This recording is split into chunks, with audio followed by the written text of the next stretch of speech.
Hi everyone, welcome to our YouTube channel. So ಈ ವ್ಲಾಗಲ್ಲಿ ಏನು ಮಾಡ್ತೀವಿ ಅಂತ ಅಂದರೆ, ನಮ್ಮ ಸಾಮಾನ್ಯ ಸ್ಕೂಲಲ್ಲಿ ಸೈನ್ಸ್ ಡೇ ಸೆಲೆಬ್ರೇಟ್ ಮಾಡಿದರು. ಆ ಸೈನ್ಸ್ ಡೇಯಲ್ಲಿ ಸ್ಕೂಲಲ್ಲಿ ಮಕ್ಕಳು ಯಾವ್ಯಾವ ಥರ ಮಾಡೆಲ್ಸ್ ತೊಗೊಬಂದಿದ್ರು, ಅದು ಎಕ್ಸಿಬಿಷನ್ ಹೇಗಿತ್ತು, ಮತ್ತು ಮಕ್ಕಳ ಎಕ್ಸ್ಪ್ಲನೇಷನ್ ಇತ್ತು, ಅದೆಲ್ಲದನ್ನು ಇವತ್ತಿನ ವಿಡಿಯೋದಲ್ಲಿ ನೋಡ್ತಾ ಹೋಗೋಣ. ಸಾಮಾನ್ಯಗೆ ನಾನು ಬ್ಲೂ ಬೆಲ್ ಅಂತ ಅವರೇ ಕಾನ್ಸೆಪ್ಟ್ ಕೊಟ್ಟಿದ್ದರು, ಸ್ಕೂಲ್ ಮ್ಯಾಮೇನೆ. ಸೊ ಬ್ಲೂ ಬೆಲ್ ಅಂತ ಅಂದ್ಬಿಟ್ಟು ಒಂದು ಫ್ಲವರ್ ರಿಲೇಟೆಡ್ ಕೊಟ್ಟಿದ್ದರು. ಅದಕ್ಕೆ ಇದಾಗಿ ನೋಡ್ಬಿಟ್ಟು ಒಂದು ಮಾಡೆಲ್ ಮಾಡಿ ಕಳಿಸಿದ್ವಿ. ಅದು ಬಿಟ್ಟು ಬೇರೆ ಮಕ್ಕಳೆಲ್ಲ ಏನೇನೋ ಚಂದ ಮಾಡೆಲ್ ತಂದಿದ್ರು. ಬನ್ನಿ ಎಲ್ಲ ಹೇಗಿತ್ತು ಅಂತ ನೋಡ್ತಾ ಹೋಗೋಣ. 1928 ನಮ್ಮೊಬ್ಬ ಗೌರವಾನ್ವಿತ ಹೆಮ್ಮೆಯ ವಿಜ್ಞಾನಿಗಳೊಬ್ಬರು ಇದ್ರು. ಅವ್ರ ಹೆಸರು ಸರ್ ಸಿ ವಿ ರಾಮನ್ ಅಂತೇಳಿ. ಸರ್ ಸಿ ವಿ ರಾಮನ್ ವಿಜ್ಞಾನಿ ಆಗಿದ್ರು. ಯಾವುದೋ ಒಂದು ವಿಜ್ಞಾನ ವಿಷಯದ ಬಗ್ಗೆ ಸ್ಪೀಚ್ ಕೊಡ್ಲಿಕ್ಕೆ ಅಂತೇಳಿ ಲಂಡನ್ಗೆ ಹೋಗಿದ್ರು. ಅದು ಸಬ್ಜೆಕ್ಟ್ ಬೇರೆ ಆಗಿತ್ತು. ಯಾವುದೋ ಸ್ಪೀಚ್ ಕೊಟ್ರು. ಆವಾಗ ಯಾವ್ದು ವಿಮಾನ ಅಥವಾ ಬಸ್ಸಿನ ವ್ಯವಸ್ಥೆ ಕಡಿಮೆ ಇತ್ತು. ಹಡಗಲ್ಲಿ ಹೋಗ್ಬೇಕಿತ್ತು. ಫಾರಿನ್ ಹೋಗ್ಬೇಕಿದ್ರೆ ಯಾವ್ದ್ರಲ್ಲಿ ಫ್ಲೈಟ್ಗಿಂತ ಟ್ರೈನಿಗಿಂತ ಹಡಗಲ್ಲಿ ಹೋಗ್ಬೇಕಿತ್ತು. ಆ ರೀತಿ ಹಡಗಲ್ಲಿ ಹೋಗಿ ವಾಪಸ್ ಬರ್ಬೇಕಾದ್ರೆ ಸಮುದ್ರ ಮತ್ತು ಆಕಾಶವನ್ನು ಗಮನಿಸ್ತಾ ಬರ್ತಾರೆ ಸಿ ವಿ ರಾಮನ್. ಅವರಲ್ಲಿ ಒಂದು ಪ್ರಶ್ನೆ ಮೂಡುತ್ತೆ. ಆ ಪ್ರಶ್ನೆ ಯಾವ್ದಂತ ಹೇಳಿದ್ರೆ, ಯಾಕೆ ಆಕಾಶದ ಬಣ್ಣ ನೀಲಿಯಾಗಿದೆ, ಯಾಕೆ ನೀರಿನ ಬಣ್ಣ ನೀಲಿಯಾಗಿದೆ? ನಮಗೂ ನಾವು ಶಾಲೆ ಹೋಗುವಾಗ ಗೊತ್ತಿದ್ದು ಆಕಾಶದ ಬಣ್ಣವೇ ನೀರಲ್ಲಿ ರಿಫ್ಲೆಕ್ಟ್ ಆಗ್ತಿದೆ ಅಂತೇಳಿ, ಆಕಾಶದ ಬಣ್ಣವೇ ನೀರಲ್ಲಿ ಬೀಳ್ತಿದೆ ಅಂತೇಳಿ. ಆದ್ರೆ ಸಿ ವಿ ರಾಮನ್ ಅದನ್ನು ಅರ್ಧಕ್ಕೆ ನಿಲ್ಲಿಸಲಿಲ್ಲ. ನಾವಾದ್ರೆ ಯೋಚನೆ ಮಾಡಿಕೊಂಡು ಮತ್ತೆ ಮನೆಗೆ ಬಂದು ನಮ್ಮ ಬಿಸಿಯಲ್ಲಿ ಮುಳುಗ್ತಿದ್ದೇವೆ ಏನೋ ಗೊತ್ತಿಲ್ಲ. ಆದ್ರೆ ಸಿ ವಿ ರಾಮನ್ ಅದ್ರ ಬಗ್ಗೆ ಆಳವಾಗಿ ಅಧ್ಯಯನ ಮಾಡ್ತಾರೆ. ಏನಿದ್ರ ವಿಶೇಷ ಅಂತ. ಯಾಕಂದ್ರೆ ಎಲ್ಲ ವಿಷಯಗಳ ಹಿಂದೆ ಒಂದು ಸೈನ್ಸ್ ಇದೆ. ಅದನ್ನ ಅವರು ಅಧ್ಯಯನ ಮಾಡಿ ಮಾಡಿ ಮಾಡಿ ಮಾಡಿ ಕೊನೆಗೆ ಅವರು ಕಂಡುಕೊಂಡ ಸತ್ಯ ಇದು ಬಣ್ಣ ಅಲ್ಲ. ಆಕಾಶಕ್ಕೆ ನಿಜವಾಗಿ ನೀಲಿ ಬಣ್ಣ ಇಲ್ಲ, ನೀರಿಗೆ ಕೂಡ ಬಣ್ಣ ಇಲ್ಲ. ಆದ್ರೆ ಸೂರ್ಯನ ಕಿರಣ ಏನಿದೆ, ಸೂರ್ಯನ ಕಿರಣ ಹಾದುಕೊಂಡು ಬರ್ಬೇಕಾದ್ರೆ ನಿಮಗೆ ಗೊತ್ತಿಲ್ಲ. ಮಕ್ಕಳು ಹೇಳ್ತಾರೆ ನೋಡಿ, ಭೂಮಿಗೂ ಸೂರ್ಯನಿಗಿರುವ ದೂರ ಕೇಳಿದ್ರೆ 10,000 ಕೋಟಿ ಕಿಲೋಮೀಟರ್ ಅಂತೆ. ಈಗ ಸೆಕೆಯಲ್ಲಿ ನಿಲ್ಲಕ್ಕೆ ಆಗ್ತಿಲ್ಲ, ಆದ್ರೆ ಎಷ್ಟು ದೂರದಲ್ಲಿದ್ದಾನೆ? 10,000 ಕೋಟಿ ಕಿಲೋಮೀಟರ್. ಹಾಗಾಗಿ ಅತ್ಯಂತ ಹತ್ತಿರದ ನಕ್ಷತ್ರ ಸೂರ್ಯ. ಆ ಸೂರ್ಯನಿಂದ ಬರುವಂತಹ ಕಿರಣಗಳು ಹಾದು ಬರ್ಬೇಕಾದ್ರೆ ಇಲ್ಲೆಲ್ಲ ಧೂಳಿನ ಕಣಗಳಿರ್ತವೆ. ಆ ಧೂಳಿನ ಕಣಗಳನ್ನು ಹಾದು ಬರ್ಬೇಕಾದ್ರೆ ಏನಾಗುತ್ತೆ ಅಂತ ಹೇಳಿದ್ರೆ, ಸೂರ್ಯನ ಕಿರಣ ಚದುರ್ತದೆ. ಡಿಸ್ಪರ್ಸಲ್ ಆಫ್ ಲೈಟ್ ಅಂತ ಕರಿತೇವೆ, ಚದುರ್ತದೆ. ಆ ಚದುರ್ಬೇಕಾದ್ರೆ ಹೆಚ್ಚಾಗಿ ಗೋಚರಿಸುವ ಬಣ್ಣ ಯಾವುದು? ನೀಲಿ ಬಣ್ಣ. ಹಾಗಾಗಿ ನೀರಿನ ಬಣ್ಣ ನೀಲಿ, ಆಕಾಶದ ಬಣ್ಣ. ಯಾವ ಜಗತ್ತಿನ ಯಾವ ಸೈಂಟಿಸ್ಟ್ ಗೊತ್ತಿರಲಿಲ್ಲ.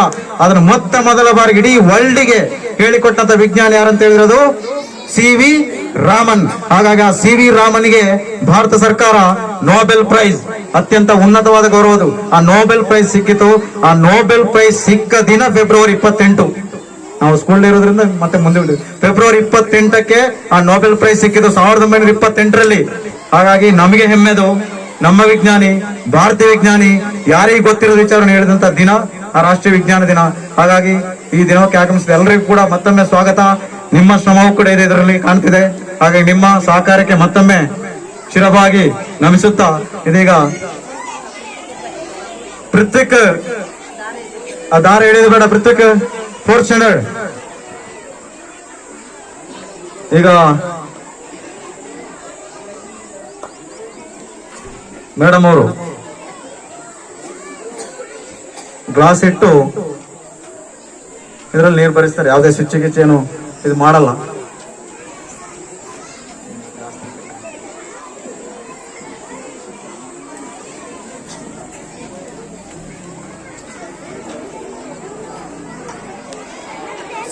ಇಡ್ಲಿ ಬನ್ನಿ, ನಾವು ಮಾಡ್ತೇವೆ. ಕುತೂಹಲ ಅಷ್ಟೇ.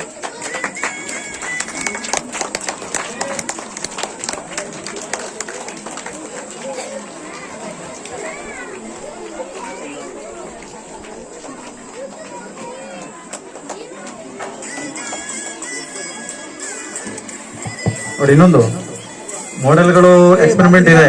ಜೊತೆಗೆ ನಮ್ಮ ಸ್ಟೂಡೆಂಟ್ಗಳು ಭಾರತೀಯ ಸಂಸ್ಕೃತಿಯ ಬಗ್ಗೆ ಯಾಕೆ ಬಳೆ ಧರಿಸಬೇಕು, ಯಾಕೆ ತಿಲಕ ಇಡಬೇಕು, ಯಾಕೆ ಕೈ ಮುಗಿದು ನಮಸ್ಕಾರ ಮಾಡಬೇಕು, ಯಾಕೆ ಹಿರಿಯರಿಗೆ ಕಾಲಿಗೆ ನಮಸ್ಕಾರ ಮಾಡಬೇಕು. ಬೇರೆ ಬೇರೆ ಮಾಹಿತಿಯನ್ನು ನೀಡ್ತಾರೆ. ದಯಮಾಡಿ ಹೈಯರ್ ಕ್ಲಾಸ್ ಸ್ಟೂಡೆಂಟ್ಗಳು ಅವ್ರ ಜೊತೆ ಕೇಳ್ಕೊಳ್ಳಿ, ಇನ್ನೇನಿದೆ ನಿಮ್ದು ಅಂತೇಳಿ ಅವ್ರು ಹೇಳ್ತಾರೆ. ಯಾಕಂದ್ರೆ ವಿಜ್ಞಾನ ಅಂತ ಹೇಳಿದ್ರೆ ಬರೀ ಮಾಡೆಲ್ಗಳು ಎಕ್ಸ್ಪೆರಿಮೆಂಟ್ ಜೊತೆಗೆ ಬದುಕುವುದು ಕೂಡ ವಿಜ್ಞಾನ ತಲೆದಿಯಲ್ಲಿ. ನಾವು ಬದುಕ್ತಿರೋದೇ ವಿಜ್ಞಾನ ತಲೆದಿಯಲ್ಲಿ. ಸೊ ಹಾಗಾಗಿ ಪ್ರತಿ ವಿದ್ಯಾರ್ಥಿಗಳ ಜೊತೆ ಕೇಳ್ಕೊಳ್ಳಿ. ಅವನ ಮಾಡೆಲ್ ಚಿಕ್ಕದಿರ್ಬೋದು, ಆದ್ರೆ ಅದರ ಹಿಂದಿರುವಂತ ವೈಜ್ಞಾನಿಕ ಸತ್ಯ ಅದು ದೊಡ್ಡದಿರುತ್ತದೆ. ಹಾಗಾಗಿ ಬರೀ ನಿಮ್ಮ ಸ್ಟೂಡೆಂಟ್ ಮೇಲೆ ಮಾತ್ರ ಫೋಕಸ್ ಮಾಡಬೇಡಿ. ಎಲ್ಲಾ ಸ್ಟೂಡೆಂಟ್ಗಳಿಗೆ ಕೇಳಿ, ಯಾಕಂದ್ರೆ ಕಷ್ಟಪಟ್ಟಿದ್ದಾರೆ. ಅವರಿಗೂ ನೀವು ಕೇಳಿದಾಗ ಖುಷಿ ಆಗುತ್ತೆ. ಕ್ವಶನ್ಸ್ ಕೇಳಿ, ಕ್ರಾಸ್ ಕ್ವಶನ್ಸ್ ಕೇಳಿ, ಯಾಕೆಂತ ಕೇಳಿ, ಹೀಗೆ ಯಾಕೆಂತ ಕೇಳಿ, ಆಗದಿದ್ರೆ ಯಾಕೆಂತ ಕೇಳಿ. ಸೊ ಹೀಗಾಗಿ ಬೇರೆ ಬೇರೆ ಕ್ವಶನ್ ಕೇಳಿ ಅವರ ನಾಲೆಜ್ ಅನ್ನು ಕೂಡ ಇಂಪ್ರೂವ್ ಮಾಡ್ಕೊಳ್ಳಿ. ನಿಮಗೂ ನಾಲೆಜ್ ಇಂಪ್ರೂವ್ ಆಗುತ್ತೆ, ಅವ್ರಿಗೂ ನಾಲೆಜ್ ಇಂಪ್ರೂವ್ ಆಗುತ್ತೆ. ನಿಮಗೆ ಗೊತ್ತಿರೋ ಮಾಹಿತಿನ ಅವ್ರ ಜೊತೆ ಹಂಚಿಕೊಳ್ಳಿ. ಕೆಲವು ಸ್ಟೂಡೆಂಟ್ಗಳು ಗೊತ್ತಿಲ್ಲದಿರ್ಬೋದು, ನೀವು ಅದನ್ನ ಹೇಳಿಕೊಡಿ, ಹಂಚಿಕೊಳ್ಳಿ, ನೋ ಪ್ರಾಬ್ಲಮ್. ಅದ್ರಲ್ಲಿ ಏನು ಯಾರು ದೊಡ್ಡವರು ಚಿಕ್ಕವರು ಆಗಲ್ಲ. ನೀವು ನಿಮ್ಮ ಮಾಹಿತಿನ ಅವ್ರ ಜೊತೆ ಹಂಚಿಕೊಳ್ಳಿ, ಅವ್ರಿಗೇನು ಮಾಹಿತಿ ಗೊತ್ತು ಅದು ನಿಮ್ ಜೊತೆ ಹಂಚಿಕೊಡ್ತಾರೆ. ಈಗ ನಮ್ಮ ಮುಖ್ಯ ಶಿಕ್ಷಕರು. ಆತ್ಮೀಯ ಪೋಷಕರೇ, ಮೊದಲನೇದಾಗಿ ನಾನು ನಿಮಗೆ ಹೃದಯಪೂರ್ವಕ ಧನ್ಯವಾದವನ್ನು ಸಲ್ಲಿಸ್ತೇನೆ. ಇವತ್ತು ಈ ಕಾರ್ಯಕ್ರಮ ಇಷ್ಟೊಂದು ಯಶಸ್ವಿಯಾಗಿದೆ ಅಂತ ಹೇಳಿದ್ರೆ ನಮ್ಮ ಶಿಕ್ಷಕರ ಪ್ರಯತ್ನ 20%, ನಿಮ್ಮ ಪೋಷಕರ ಪ್ರಯತ್ನ 80% ಅಂತ ನಾವು ಹೇಳ್ತೇವೆ. ಹಾಗೆ ನಮ್ಮದು ಭಾರತೀಯ ಸಂಸ್ಕೃತಿ ಅನ್ನೋದು ತುಂಬಾ ಶ್ರೀಮಂತವಾದ ಸಂಸ್ಕೃತಿ. ನಮ್ಮ ಹಿರಿಯರು ಮಾಡಿದ್ದಾರೆ ಅಂತ ಹೇಳಿದ್ರೆ, ಶಾಸ್ತ್ರ ಸಂಪ್ರದಾಯ ಮಾಡಿದ್ದಾರೆ ಅಂತ ಹೇಳಿದ್ರೆ, ನಾವೇನ್ ಮಾಡ್ತಿದೀವಿ ಅಂತ ಹೇಳಿದ್ರೆ ಶಾಸ್ತ್ರ ಸಂಪ್ರದಾಯ ಇದ್ರೆ ಮಾತ್ರ ಅದನ್ನ ನಂಬ್ತೀವಿ. ಇದಕ್ಕೆ ವೈಜ್ಞಾನಿಕ ಕಾರಣ ಇದ್ರೆ ನಾವು ನಂಬೋದಿಲ್ಲ. ನೀನು ಬಲದ ಬದಿಯಿಂದ ನೀವು ಪ್ರತಿಯೊಂದು ಮಗುವನ್ನು ಎಬ್ಬಿಸ್ತೀರಿ, ಬಲದ ಸೈಡ್ ಇಂದ ಎಬ್ಬಿಸ್ಬೇಕು. ಇಲ್ಲದಿದ್ರೆ ನೀನು ಇವತ್ತು ಪೂರ್ತಿ ಹೇಳ್ತೀಯ, ನಿನಗೇನಾದ್ರೂ ತೊಂದರೆ ಆಗತ್ತೆ. ಈ ಕಾರಣ ಹೇಳಿರೋದಕ್ಕೆ ನೀವು ಪ್ರತಿಯೊಬ್ರು ನಿಮ್ಮ ಮಗುವನ್ನ ಬಲದ ಬದಿಯಿಂದ ಎಬ್ಬಿಸ್ತೀರಿ. ವೈಜ್ಞಾನಿಕ ಕಾರಣ ಏನಂತ ಹೇಳೋದು ನಮ್ಮ ಇಲ್ಲಿ ಯಾವುದೋ ಒಂದು ಸ್ಟೂಡೆಂಟ್ ಹೇಳ್ತಾರೆ. ಅರ್ಥ ಆಯ್ತಾ? ಬೆಳಿಗ್ಗೆ ಎದ್ದ ಕೂಡಲೇ ಕೈ ಉಜ್ಜಬೇಕು ಅಂದ್ರೆ ಏನು, ದೇವರನ್ನ ನೆನೆಸ್ಕೋಬೇಕು ಅನ್ನೋ ಸಂಪ್ರದಾಯವನ್ನ ನಿಮಗೆ ಹೇಳಿಕೊಟ್ಟಿದ್ದಾರೆ.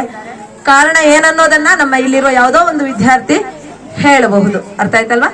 ನಮ್ಮ ಸಂಸ್ಕೃತಿಯನ್ನ ನಾವು ಏನೋ ಅದನ್ನ ದಾಟಿ ಮುಂದೆ ಪಾಶ್ಚಿಮಾತ್ಯ ಸಂಸ್ಕೃತಿಯ ಕಡೆಗೆ ಹೋಗ್ತಾ ಇದೀವಿ. ಆದ್ರೆ ನಮ್ಮ ಸಂಸ್ಕೃತಿ ವೈಜ್ಞಾನಿಕವಾಗಿ ನಮ್ಮ ಆರೋಗ್ಯಕ್ಕೆ ಅನುಕೂಲವಾಗಿರುವಂತ ಪ್ರತಿಯೊಂದನ್ನ ನಮ್ಮ ಹಿರಿಯರು ಮಾಡಿದ್ದಾರೆ. ಯಾವುದೋ ದೊಡ್ಡ ವಿಜ್ಞಾನಿಗಿಂತ ನಮ್ಮ ಮನೆಯ ಹಿರಿಯರು ದೊಡ್ಡ ವಿಜ್ಞಾನಿಯಾಗಿದ್ರು. ಅದನ್ನ ನಾವು ತಿಳಿಸೋದಕ್ಕೆ ಒಂದು ಸಣ್ಣ ಪ್ರಯತ್ನವನ್ನ ಮಾಡಿದೀವಿ.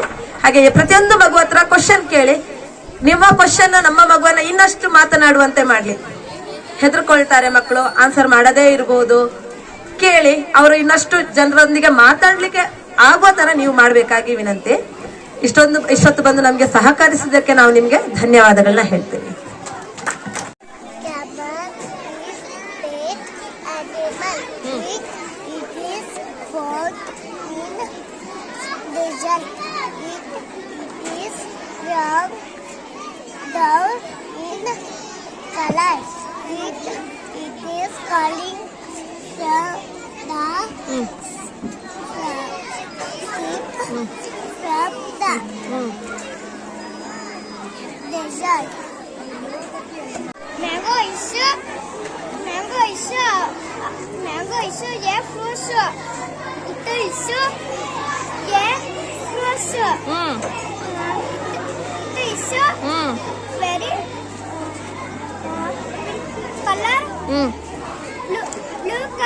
Yellow color.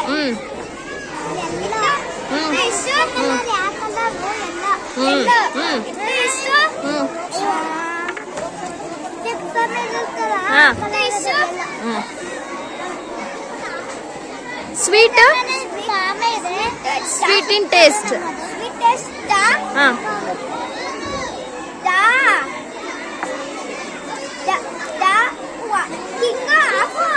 Very good. My name is Tanisha. I study in 6th standard. High school name is Kansasaya Public School. Our topic name is air pressure. ಗಾಳಿಯ ಒತ್ತಡ.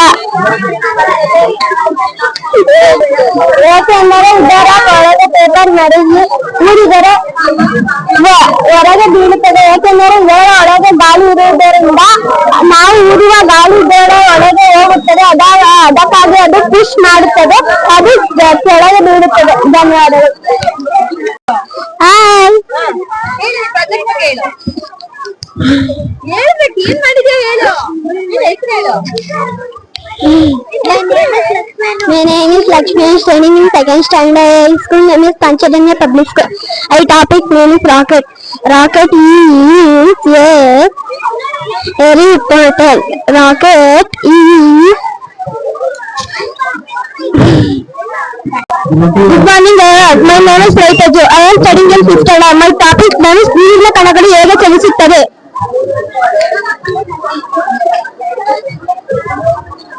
ನಾನು ನೀರಿನ ಕಣಗಳಿಗೆ ಶಾಖ ಕೊಟ್ಟಾಗ ನೀರಿನ ಕಣಗಳ ಜೊತೆ ನೀರನ್ನು ಎಳೆದುಕೊಂಡು ಹೋಗುತ್ತದೆ. Thank you. My name is Sevan. Studying in 5th standard. My school name is Panchadanya Public School. ನನ್ನ ಟಾಪಿಕ್ ನೇಮ್ ಏರ್ ಪ್ರೆಷರ್. ಇದು ಒಳಗೆ ಆಕ್ಸಿಜನ್ ಇಲ್ಲದೆ ಹೋದರಿಂದ ಕ್ಯಾಂಡಲ್ ಹೊಂಟಿ ಹೋಗುತ್ತದೆ. ಒಳಗೆ ಗಾಳಿ ಬಿಸಿ ಆದಾಗ ಅದು ಹೊರಗೆ ಬರುತ್ತದೆ. ಸುತ್ತಮುತ್ತ ಇರುವ ತಂಪಾದ ಗಾಳಿ ಒಳಗೆ ಹೋಗುವಾಗ ವಾಟರ್ ಸಮೇತ ಹೋಗುತ್ತದೆ. ಧನ್ಯವಾದಗಳು. ಭೂಮಿಯ ಮೇಲ್ಭಾಗ ಒಂದು ಸತತವಾದ ಬಂಡೆಯಲ್ಲ. ಇದರಲ್ಲಿ ಸಣ್ಣ ಮತ್ತು ದೊಡ್ಡ ತುಂಡುಗಳಿವೆ. ಇದನ್ನು ಟೆಕ್ಟಾನಿಕ್ ಪ್ಲೇಟ್ಗಳು ಎಂದು ಕರೆಯಲಾಗುತ್ತದೆ. ಇವುಗಳು ಒಂದಕ್ಕೊಂದು ಸೇರುವುದಿಲ್ಲ, ನಿಧಾನವಾಗಿ ಚಲಿಸುವುದಿಲ್ಲ. ಇವುಗಳು ಒಂದಕ್ಕೊಂದು ಸಿಕ್ಕಿ ಹಾಕಿಕೊಂಡಲ್ಲಿ ಒತ್ತಡ ಹೆಚ್ಚಾಗುತ್ತದೆ. ಒತ್ತಡ ಹೆಚ್ಚಾದಾಗ ಭೂಮಿಯಲ್ಲಿದ್ದ ಶಕ್ತಿಗಳು ಬಿಡುಗಡೆಯಾಗುತ್ತವೆ. ಆ ಅಲೆಗಳೆಲ್ಲ ಬೇರೆ ಬೇರೆ ದಿಕ್ಕುಗಳಲ್ಲಿ ಹೊರಡಲು ಪ್ರಾರಂಭಿಸುತ್ತದೆ. ಆವಾಗ ಭೂಕಂಪ ಸಂಭವಿಸುತ್ತದೆ. ಅದರಲ್ಲಿ 2 ಅಲೆಗಳಿರುತ್ತವೆ. ಒಂದು ಅಲೆಗಳು ಪಿ ಅಲೆಗಳು. ಪಿ ಅಲೆಗಳು ಇವು ತುಂಬಾ ವೇಗವಾಗಿ ಬರುತ್ತವೆ, ಆದರೆ ಇವು ತುಂಬಾ ಹಾನಿಕಾರವಲ್ಲ. ಇವುಗಳು ಮೊದಲು ಬರುತ್ತವೆ. ಎಸ್ ಅಲೆಗಳು ಇವು ತುಂಬಾ ನಿಧಾನವಾಗಿ ಬಂದರೂ ತುಂಬಾ ಹಾನಿಕಾರಕವಾಗಿರುತ್ತವೆ ಮತ್ತು ಭೂಮಿಗಳನ್ನು ನಡುಕ ಉಂಟು ಮಾಡುತ್ತವೆ. ಸೆನ್ಸರ್ಗಳು ಇವುಗಳನ್ನು ಸೆನ್ಸ್ ಮಾಡಿ ಫಸ್ಟ್ ಪಿ ಅಲೆಗಳನ್ನು ಪತ್ತೆ ಹಚ್ಚುತ್ತವೆ. ಪತ್ತೆ ಹಚ್ಚಿದ ನಂತರ ಪಿ ಅಲೆಗಳು ಸಿಕ್ಕ ನಂತರ ಎಸ್ ಅಲೆಗಳು ನಮ್ಮನ್ನು ತಲುಪುವ ಮುನ್ನವೇ ಅವುಗಳನ್ನು ನಮಗೆ ಅಲಾರಾಂ ರೀತಿಯ ಶಬ್ದವನ್ನು ನೀಡುತ್ತವೆ. ಇದರಿಂದ ನಾವು ಮನೆಯಲ್ಲಿದ್ದರೂ ತಪ್ಪಿಸಿಕೊಳ್ಳಲು ಸಾಧ್ಯವಾಗುತ್ತದೆ ಮತ್ತು ಕಟ್ಟಡದಿಂದ ಬೇಗ ಬರಲು ಶಬ್ದ ನಮಗೆ ಸಹಾಯ ಮಾಡುತ್ತದೆ. ಇದರಿಂದ ನಮಗೆ ಆಗುವ ಭಾರಿ ಅಪಘಾತವನ್ನು ತಡೆಯಬಹುದು.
ಇದಾಗಿತ್ತು ನಮ್ಮ ಸಮನ್ಯು ಸ್ಕೂಲಲ್ಲಿ ನಡೆದಂತಹ ಸೈನ್ಸ್ ಡೇ ಸೆಲೆಬ್ರೇಷನ್ ವಿಡಿಯೋ. ನಿಮ್ಮೆಲ್ಲರಿಗೂ ಇಷ್ಟ ಆಗಿದೆ ಅಂತ ಅನ್ಕೋತೀನಿ. Thank you everyone for watching.